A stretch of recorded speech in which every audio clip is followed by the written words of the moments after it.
श्री विष्णू कसे बनले तिरुपती बालाजी? पुराणात भगवान व्यंकटेश्वर आणि देवी पद्मावती यांची कथा आहे.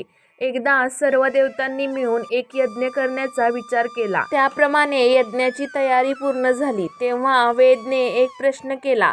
त्यामुळे एक समस्या समोर आली. जेव्हा ऋषीद्वारे यज्ञ केला जातो तेव्हा त्याला देव ग्रहण करतात, परंतु जेव्हा देव यज्ञ करतील तेव्हा देवांनी केलेल्या यज्ञाची आहुती कुणाला देणार? आता यासाठी सर्वश्रेष्ठ देव कोण हे ठरवणं अत्यंत गरजेचं होतं, जो इतर सर्व देवांनी केलेली आहुती स्वीकारेल. ब्रह्मा, विष्णू आणि महेश हे तिन्ही श्रेष्ठ होते, पण यात आता सर्वश्रेष्ठ कोण हे ठरवणार कसं हा प्रश्न सर्व गणांसमोर पडला. तेव्हा भृगु ऋषीने याचे दायित्व स्वीकारले. त्यांनी देवांची परीक्षा घेण्याचे ठरवले. ऋषींना आपापल्या स्थानी पोचवून ते सर्वप्रथम आपल्या वडिलांच्या म्हणजे ब्रह्मदेवांकडे आले. ब्रह्मदेवांची परीक्षा घेण्यासाठी भृगु ऋषींनी त्यांना नमस्कार केला नाही. यामुळे ब्रह्मदेव अत्यंत क्रोधित झाले. ब्रह्मदेवांनी त्यांना शिष्टाचाराविषयी सांगण्यास सुरुवात केली, पण भृगु ऋषींना गर्व होता की ते परीक्षा घेत आहेत, म्हणजेच ते परीक्षक आहेत. आपलं पितापुत्राचं आज नातं नाही. भृगु ऋषी ब्रह्मदेवांसोबत अशिष्टाचारानं वागू लागले. तेव्हा ब्रह्मदेवांना खूप राग आला आणि त्यांनी आपला कमंडलू घेऊन त्यांच्या मागे मारण्यासाठी पळाले. भृगु ऋषी कसेबसे तिथून पळाले. त्यानंतर ते भगवान शिवाला भेटण्यासाठी कैलास पर्वतावरती आले. तेथे कोणतीही पूर्वसूचना न देता तसेच तेथील गणांची परवानगी न घेता ते थेट शिव आणि पार्वती विश्राम करत होते तेथे पोचले. तेथे ते न सांगता पोचले तरी देखील ते अशिष्टाचाराने वागत होते. तरी देखील महादेव शांत होते, पण त्यांच्या शांततेचं कारण भृगु ऋषी समजू शकले नाहीत. भृगु ऋषी त्यांना बोलू लागले की तुम्ही कुणीही तपश्चर्या केली की त्याला काहीही वर देऊन टाकता, तुम्ही काहीही विचार करत नाही. असे बोलणे ऐकल्यावरती महादेवांना राग आला आणि त्यांनी त्यांना मारण्यासाठी आपले त्रिशूल उचलले. तेव्हा भृगु ऋषी तेथून देखील पळाले. शेवटी ते श्री विष्णूंच्या क्षीरसागरी गेले. श्री विष्णू तेव्हा शेषशय्येवरती निद्रा घेत होते आणि माता लक्ष्मी त्यांचे चरण दाबत होत्या. महर्षी भृगु 2 ठिकाणावरनं अपमानित होऊन तेथे आले होते. त्यांचं मन खूप दुःखी झालं होतं. त्यांनी श्री विष्णूंना झोपलेलं पाहिलं आणि त्यांना काय झाले कुणास ठाऊक. त्यांनी विष्णूजींना जागवण्यासाठी त्यांच्या छातीवरती एक लाथ मारली. त्यामुळे श्री विष्णू जागे झाले आणि ते भृगु ऋषींना म्हणाले, ब्राह्मण देवता, माझे शरीर एखाद्या वज्रासमान कठोर आहे आणि आता तुमचे शरीर तपामुळे दुर्बल झालेलं आहे. तुम्ही लाथ मारल्यामुळे तुम्हाला कोठे काही दुखापत तर झाली नाही ना? तुम्ही मला सावधान केलं त्यासाठी तुमचे हे चरणचिन्ह माझ्या हृदयावरती नेहमी राहील. भृगु ऋषींना आश्चर्य वाटले. त्यांनी तर देवाची परीक्षा घेण्यासाठी हा अपराध केला होता, परंतु श्री विष्णू ती शिक्षा देखील हसत स्वीकारत होते. तेव्हा त्यांनी विचार केला की श्री विष्णूसारखी विनम्रता आणखी कुणाकडे नाही. त्यामुळे श्री विष्णू हे सर्वश्रेष्ठ देवता आहेत. तिन्ही देवांची परीक्षा घेऊन झाल्यानंतर ते पुन्हा ऋषींना भेटण्यासाठी आले. त्यांनी त्यांना संपूर्ण घटना सांगितली. तेव्हा सर्व ऋषीगणांनी असा निर्णय घेतला की श्री विष्णू हेच यज्ञाचे प्रधान देव असतील आणि त्याचा मुख्य भाग त्यांना दिला जाईल. पण माता महालक्ष्मी मात्र भृगु ऋषींनी आपल्या पतीच्या छातीवरती लाथ मारली हे पाहून खूप क्रोधित झाल्या होत्या. त्यांना ह्या गोष्टीचा राग होता की त्यांनी ऋषींना शिक्षा करण्याऐवजी त्यांचे चरण पकडून त्यांची क्षमा मागितली. क्रोधाने पेटलेल्या महालक्ष्मी मातेला वाटले की मी ह्या जगात ज्याला सर्व शक्तिमान समजते तो तर एक निर्बल आहे. ते धर्माची रक्षा करण्यासाठी अधर्मी लोकांचा आणि दुष्ट लोकांचा नाश कसा करतील? रागाच्या भरात महालक्ष्मीने श्री विष्णू आणि वैकुंठ दोघांचा त्याग करण्याचे ठरवले. पत्नीही आपल्या पतीला सर्वश्रेष्ठ मानत असते, पण जर पत्नीसमोर कोणी त्याच्यावरती प्रहार केला आणि पती मात्र त्याला कोणत्याही प्रकारचा प्रतिकार करणार नाही, ही गोष्ट त्यांच्या मनाला पटत नव्हती. महालक्ष्मीने ठरवलं की ही जागा माझ्या राहण्यायोग्य नाही, पण वेगळं राहावं तरी कसं?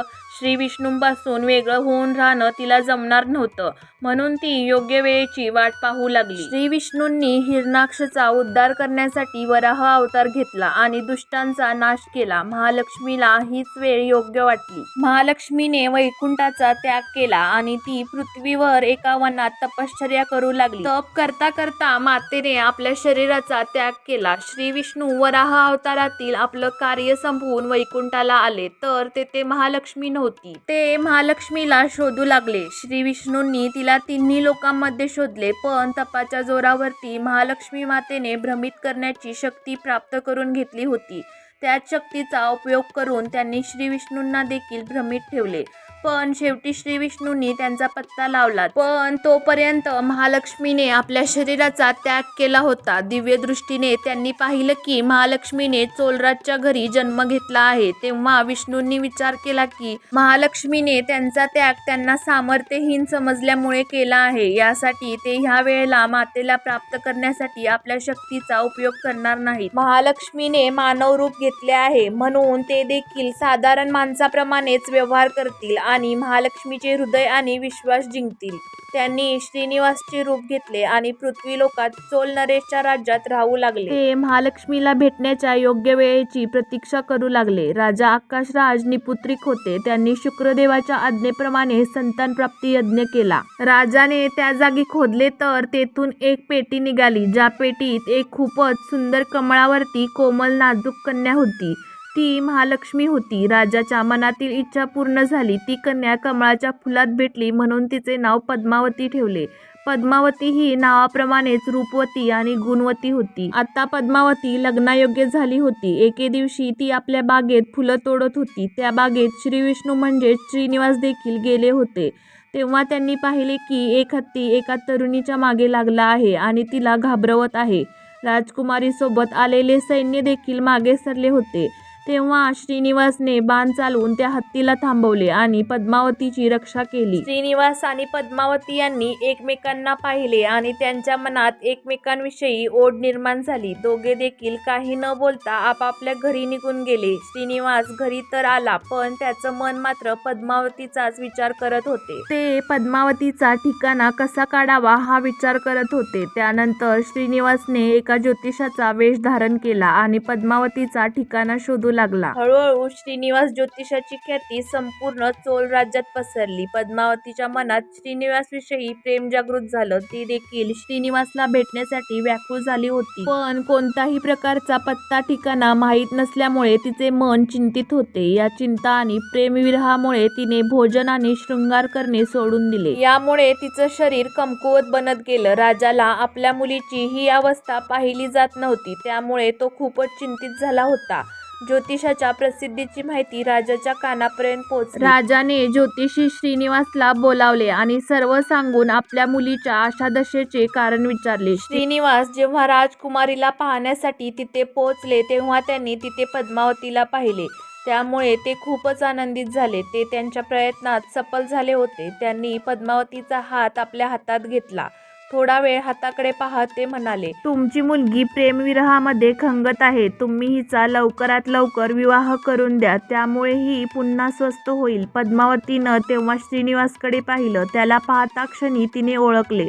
तिच्या चेहऱ्यावरती प्रसन्नतेचे भाव आले आणि ती हसू लागली. खूप दिवसानंतर आपल्या मुलीला असे आनंदी पाहून राजाने विचार केला की ज्योतिषाने जे सांगितलं ते अगदी तंतोतंत बरोबर आहे. राजाने श्रीनिवासला विचारलं, ज्योतिष महाराज, जर आपल्याला हे माहीत आहे की माझी मुलगी प्रेमविरहामुळे दुःखी होती, तर तुम्हाला हेही माहीत असेल की ती व्यक्ती कोण आहे.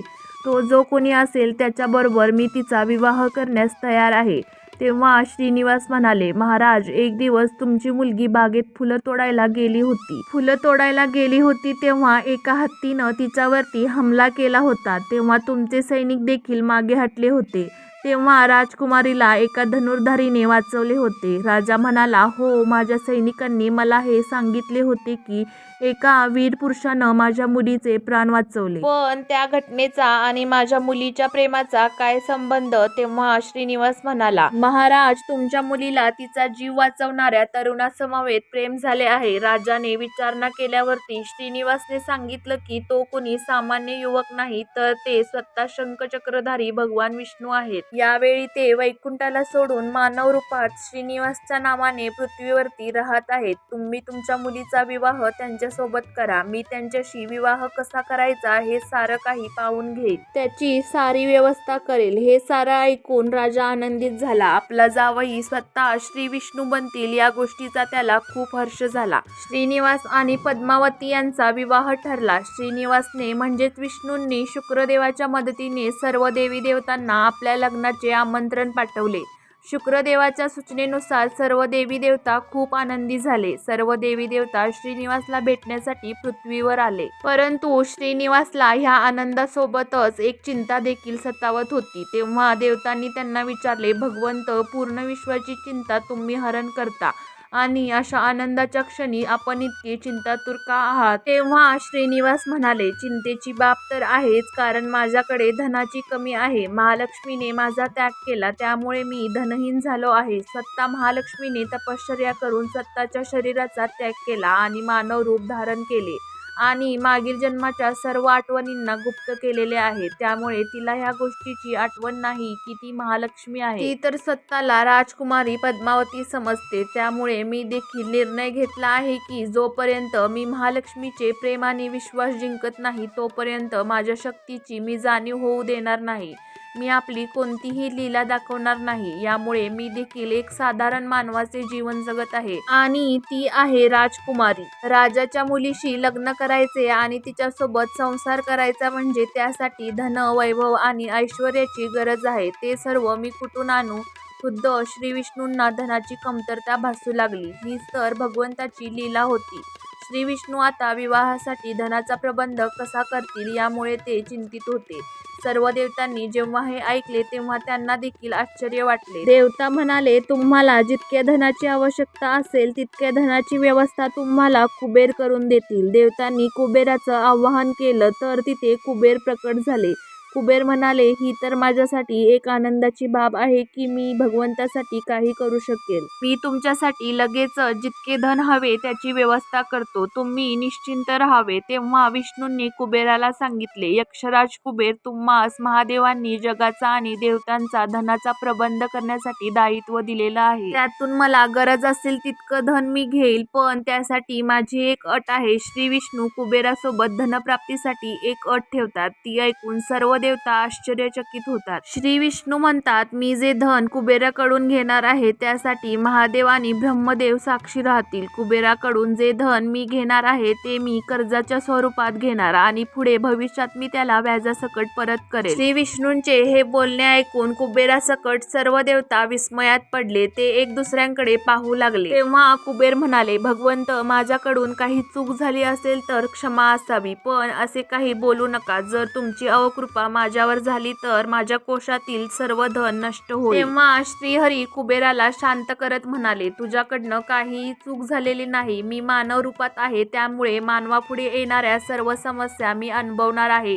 धनाची कमतरता आणि कर्जाचा डोंगर खूप मोठा असतो. कुबेर म्हणाले, भगवंत, जर मानवाप्रमाणे आपण माझ्याकडून कर्ज घेणार असाल तर तुम्हाला मला हेही सांगावं लागेल की तुम्ही हे कसं परतफेड कराल. माणसाला एखादं कर्ज मिळवण्यासाठी खूप साऱ्या अटी पूर्ण कराव्या लागतात. तेव्हा श्री विष्णू म्हणाले की कुबेर, हे कर्ज मी नाही तर माझे भक्त परत करतील, पण मी देखील त्यांच्याकडून कोणते उपकार घेणार नाही. मी माझी कृपा त्यांच्यावरती ठेवेल, ज्यामुळे ते धनवान बनतील. कलियुगात पृथ्वीवरती जे माझी पूजा करतील त्यांना धन, ऐश्वर्य आणि वैभव प्राप्त होईल. भक्त मला जे दान करतील त्यातून मी तुझं कर्ज चुक्त करेन. कुबेर म्हणाले की भगवंत, कलियुगात मानव जातीवरती धनाच्या बाबतीत विश्वास ठेवणे योग्य नाही. त्यांच्यावरती आवश्यकतेपेक्षा जास्त विश्वास करणे योग्य असेल का? तेव्हा श्रीनिवास म्हणाले, शरीराचा त्याग केल्यानंतर तिरुपतीच्या तिरुमला पर्वतावरती बालाजीच्या नावानं लोक माझी पूजा करतील. माझ्या भक्तांची माझ्यावरती अतूट श्रद्धा असेल. ते माझ्या आशीर्वादाने त्यांच्या प्राप्त धनामध्ये माझा देखील हिस्सा ठेवतील. या नात्यामध्ये ना कुणी दाता असेल ना कुणी याचक असेल. कलियुगाच्या अंतापर्यंत भगवान बालाजी धन, ऐश्वर्य आणि वैभवाचे देवता बनून राहतील. अशा प्रकारे मी कलियुगाच्या अंतापर्यंत तुमच्याकडून घेतलेलं कर्ज व्याजासकट परत करेल. हे सारं ऐकून कुबेरानं श्री विष्णूंना जितके धन हवे होते त्याची व्यवस्था केली. याला साक्षी ब्रह्मदेव आणि महादेव राहिले. दोघेही वृक्षरूपात साक्षी बनले.